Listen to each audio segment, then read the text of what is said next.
வெற்றியும் பேன்ட்ரியும் அவன் கையை விட்டு போனதை நினைச்சு ஃபீல் பண்ணிக்கிட்டு இருந்திருப்பான். அப்ப பாண்டி இதே யோசிச்சுட்டு இருந்தா எப்படிடா சாப்பிடு அப்படின்னு சொல்லி பேசிட்டு இருந்திருப்பாரு. அங்க வந்த வேணி இப்ப வெற்றி பக்கத்துலயுமே உட்காந்து எதை பத்தியுமே யோசிக்காத வெற்றி, இன்னும் கொஞ்ச நாள் தான், ரகுபதி சார் வந்ததுக்கு அப்புறம் எல்லாமே சரியாயிடும் அப்படி சொல்லி வெற்றிக்கு ஆறுதல் சொல்லிட்டு இருந்திருப்பா. அப்ப விக்கியுமே அங்க வந்திருப்பான். வேணி வெற்றி கூட பேசிக்கிட்டு இருக்கிறத பாக்குற விக்கியும் இப்ப வேணி கிட்ட இவங்க கிட்ட எதுக்கு நீ பேசிக்கிட்டு இருக்க அப்படின்னு சொல்லிட்டு வெற்றியுமே கேவல் பத்தி பேசிட்டு இருந்திருப்பான். இவனுக்கு இதெல்லாம் தேவைதான், அந்த பேண்ட் இவன் கைக்கு வந்துச்சுன்னு கொஞ்சம் நெஞ்ச ஆட்டமா போட்டான் இவன் அப்படின்னு சொல்லிட்டு வெற்றி அசிங்கப்படுத்திட்டு இருந்திருப்பான். வேணுமே கடுப்பாயிட்டு ஒருத்தவங்க டவுனா இருக்கப்ப இப்படிதான் பேசுவியா விக்கி அப்படின்னு சொல்லிட்டு விக்கியுமே தனியா கூட்டு போயிருந்திருப்பா. அவன் கிச்சனுக்கு வந்தப்ப அவனுக்கு நம்ம எவ்வளவு பிரச்சனை கொடுத்திருக்கோம், ஆனா நம்ம அவன் பேண்ட்ரியில போய் வேலை பாக்குறப்ப எந்த பிரச்சனையுமே தரல, நமக்கு ஹெல்ப் தான் பண்ணிருக்கான். அதெல்லாம் கொஞ்சம் யோசிச்சு பாரு விக்கி, அவன் எங்க இருந்து வந்திருக்கான், அவன் பேண்ட்ரியில வேலை பார்க்கறதுல ரொம்ப பெரிய விஷயம், அவன் ரொம்ப கஷ்டப்பட்டான், அதுக்கப்புறம் தான் அவனுக்கு பேண்ட்ரியுமே கிடைச்சது, இப்ப அந்த பேண்ட்ரியுமே அவன் கையை விட்டு போயிடுச்சு. ஒருத்தவங்க இந்த மாதிரி டவுனா இருக்கப்ப அவங்கள ஹர்ட் பண்ணி பேசாத விக்கி, உன்னால ஒருத்தவங்களுக்கு ஆறுதல 4 வார்த்தை பேச முடியலனாலும் பரவாயில்ல, அவங்கள கஷ்டப்படுத்தி பேசாத, எந்த தப்புமே பண்ணல விக்கி, அவன் ரொம்ப நல்லவன் அப்படின்றதுமே சொல்லிட்டு இருந்திருப்பா. அதெல்லாம் கேட்டுக்கிட்டு இருந்த விக்கிக்கு வேணி சொல்றதும் கரெக்ட் தான் அப்படின்ற மாதிரி தோணி இருந்திருக்கும். வெற்றியும் எடிசனும் பேண்ட்ரி கையை விட்டு போனதுன்னு நினைச்சு ஃபீல் பண்ணிட்டு இருந்திருப்பாங்க. அப்ப வெற்றியும் பேண்ட்ரி நம்ம கிட்ட இருந்தா எவ்வளவு பிஸியா நம்ம வேலை பார்த்துட்டு இருந்திருப்போம், இப்ப சும்மா நின்னுகிட்டு இருக்கோமே அப்படின்னு சொல்லி ஃபீல் பண்ணிட்டு இருந்திருப்பான். அப்ப எடிசனும் விடுங்க ஜி, ராஜன் சார் தான் நெடுவாரன் கிட்ட பேச போயிருக்காருல, கண்டிப்பா நல்ல நியூஸோட வருவாரு அப்படின்றதுமே சொல்லிட்டு இருந்திருப்பான். ராஜனுமே அங்க வந்து வெற்றி கிட்ட பேண்ட்ரியில ரெடி பண்ற ஃபுட்லாம் ஹைஜீனா இல்லன்றதால நிறைய கம்ப்ளைண்ட்ஸ் வருதான், பேண்ட்ரியில தர ஐட்டம்ஸ் எல்லாம் முடி இருக்கு பூச்சி இருக்குன்னு சொல்லி நிறைய கம்ப்ளைண்ட்ஸ் கிச்சனுக்கு போகுதுன்றதால இப்ப கிச்சன் அதை டேக் ஓவர் பண்ணிட்டாங்க, என்கிட்ட எந்த பவருமே இல்ல வெற்றி, அதனால ரகுபதி சார் வர வரைக்கும் நம்ம வெயிட் பண்ணி தான் ஆகணும் அப்படின்றதுமே சொல்லியிருந்திருப்பாரு. இப்ப எடிசனும் இப்ப பேண்ட்ரி இல்லன்னா எனக்கு வேலை இல்லையா அப்படின்னு சொல்லி ஃபீல் பண்ணியிருந்திருப்பான். ராஜனும் பேண்ட்ரி உங்க கைக்கு வர வரைக்கும் நீ ரூம் சர்வீஸ்ல வேலை பாரு அப்படின்றதுமே சொல்லியிருந்திருப்பாரு. ராஜனுமே அங்க வந்து போயிருப்பாரு. அப்ப வெற்றியும் எடிசன் கிட்ட உங்ககிட்ட எத்தனை வாட்டி சொல்லியிருக்கேன் எடிசன், தலைக்கு கேப் போட்டு வேலை பாரு, எல்லாத்தையும் மூடி வையின்னு பாரு, இப்ப இதே ஒரு ரீசனா வச்சு நம்ம கிட்ட இருந்து பேண்ட்ரி எடுத்துக்கிட்டாங்க அப்படின்றதுமே சொல்லியிருந்திருப்பான். ஒரு சில வாட்டி பண்ணல ஒத்துக்கிறேன், அதுக்காக பேண்ட்ரி நம்ம கிட்ட இருந்து புடுங்கிடுவாங்களா அப்படின்றதுமே கேட்டுட்டு இருந்திருப்பான். அப்ப வெற்றியும் சரி விடு, ரகுபதி சார் வரட்டும் எல்லாத்தையுமே நான் பாத்துக்கலாம் அப்படின்றதுமே சொல்லிட்டு இருந்திருப்பான்.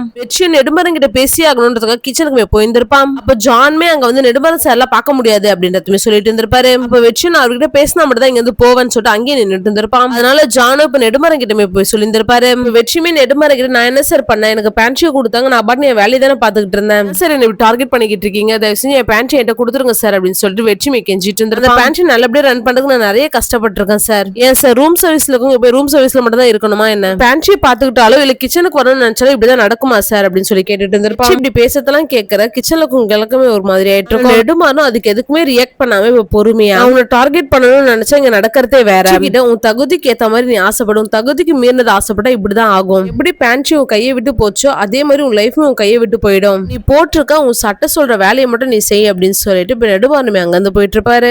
அப்படி பேசத்தான் கேட்ட வெற்றிக்கு இப்ப ரொம்ப கஷ்டமாயிட்டு இருக்கும். ஒரு பக்கம் ரகுபதி சாருமே கண் முழிச்சிட்டு இருப்பாரு. ரியாமே அங்க வந்து எப்படிப்பா இருக்கீங்க, நான் ரொம்ப பயந்துட்டேன் அப்படி சொல்லி ஃபீல் பண்ணிட்டு இருந்திருப்பா. அப்ப ரகுபதியும் ரொம்ப பயந்துட்டியாமா, நீ எப்படிமா இருக்க அப்படின்னு சொல்லிட்டு ரியாவுமே நல்லா விசாரிச்சுட்டு இருந்திருப்பாரு. ராஜனுமே அங்க இருந்திருப்பாரு. அப்ப ரகுபதியும் ராஜன் கிட்ட உடம்பு சரியில்லாம போனப்ப நான் உங்க 2 பேரும் பத்தி தான் நினைச்சிட்டு இருந்தேன், ராஜனோட கையுமே பிடிச்சி எனக்கு அப்புறம் நீ தான் எல்லாத்தையுமே பக்கத்துல இருந்து பாத்துக்கணும் அப்படின்றதுமே சொல்லியிருந்திருப்பாரு. ரகுபதி சாரும் ரியாவையும் சேர்த்து சொல்லியிருந்திருப்பாருன்றதுனால இப்ப ராஜன் கிட்ட உனக்கு புரியும் நினைக்கிற ராஜன் அப்படின்றதுமே சொல்லியிருந்திருப்பாரு. இப்ப ராஜனுமே எனக்கு புரியுது சார், நீங்க கொஞ்சம் ரெஸ்ட் எடுங்க அப்படின்றதுமே சொல்லியிருந்திருப்பாரு. வெற்றியும் பேண்ட்ரியை பத்தி யோசிச்சுட்டு அங்க உட்காந்துட்டு இருந்திருப்பான். பாண்டியுமே அங்க வந்து என்னோட மொட்டை வெயில உட்காந்துருக்கவா அப்படின்னு சொல்லி வெற்றியுமே அங்க வந்து கூப்பிட்டு போயிருந்திருப்பாரு. இவங்க 2 பேரும் பேசிட்டு நடந்து போயிருந்திருப்பாங்க. அப்ப ரம்யாவுமே அங்க வந்திருப்பா. கிட்ட நீ பேண்ட்ரி கை விட்டு போச்சுன்னு சொல்லிட்டு எதை பத்தியுமே யோசிக்காத வெற்றி, எல்லாமே சரியாயிட வெற்றி, நீ எதை பத்தியுமே யோசிக்காத அப்படின்னு சொல்லிட்டு வெற்றிக்கு சப்போர்ட் பண்ணி பேசியிருந்திருப்பா. வெற்றிக்கும் வேலை வந்துட்டு இருக்கோம், வெற்றியுமே அங்க வந்து கிளம்பிட்டு இருப்பா. ரம்யாவும் பாண்டி கிட்ட பர்த்டே அதுவும் வெற்றி உள்ள கஷ்டப்படுத்த நினைச்சா ரொம்ப கஷ்டமா இருக்கு அப்படின்னு சொல்லி பேசிட்டு இருந்திருப்பா. வெற்றியோட பர்த்டேவா அப்படின்னு சொல்லிட்டு பாண்டிமே ஷாக் ஆயிட்டு இருப்பான். ரம்யாவும் பாண்டி கிட்ட ஈவினிங் நான் சொல்ற இடத்துக்கு வெற்றியை கூட்டு அவனுக்கு ஒரு சர்ப்ரைஸ் பிளான் இருக்கு அப்படின்றதுமே சொல்லியிருந்திருப்பா. ரம்யாவும் பண்ணிட்டு இருந்த டிஷ் பாதியிலே விட்டு போயிருந்திருப்பா. அதனால ஐஷுவும் போன ரம்யா இவ்வளவு நேரம் சீக்கிரம் அந்த டிஷ் முடியும் அப்படின்னு சொல்லி கத்திட்டு இருப்பா.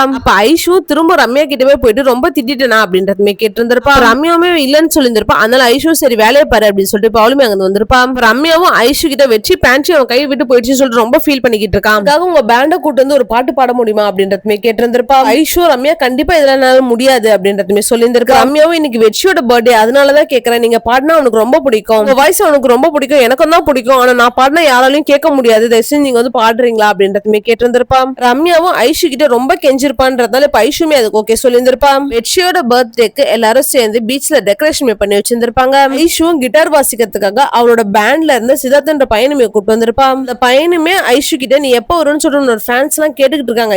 ஐஷு அந்த பையன் கிட்ட இனிமேல் நான் பாட எப்பவுமே வரமாட்டேன் அப்படின்றதுமே தெளிவா சொல்லிட்டு இருப்பான். பாண்டியுமே வெற்றியுமே அங்க கூட்டு வந்திருப்பான். வெற்றியும் இருட்டுல எங்க கூட்டு போற பாண்டி அப்படின்றதுமே கேட்டு வந்துட்டு இருந்திருப்பான். இவனுக்காக எல்லாரும் அங்க லைட்டிங் எல்லாம் செட் பண்ணி வெயிட் பண்ணிட்டு இருந்திருப்பாங்க. அதை பாக்குற வெற்றிக்கும் இப்ப ரொம்ப ஹாப்பி ஆயிட்டு இருக்கும். ஐஷுவும் வெற்றிக்காக பாட்டுமே பாடிட்டு இருந்திருப்பா. வெற்றியும் பர்த்டே கேக் எல்லாம் கட் பண்ணி எல்லாருக்கும் ஊட்டிட்டு இருந்திருப்பா. அப்ப ஐஷுக்காக கொடுக்கறதுக்குமே அங்க போயிருந்திருப்பா. அப்ப ரம்யாவும் வெற்றியை போக விடாம அங்கேயே நிக்க வச்சிருந்திருப்பா. பூவுமே எடுத்து வெற்றிக்கிட்டமே கொடுத்து நான் லவ் பண்றேன் அப்படின்னு சொல்லிட்டு ப்ரொபோஸ் பண்ணிட்டு இருப்பா.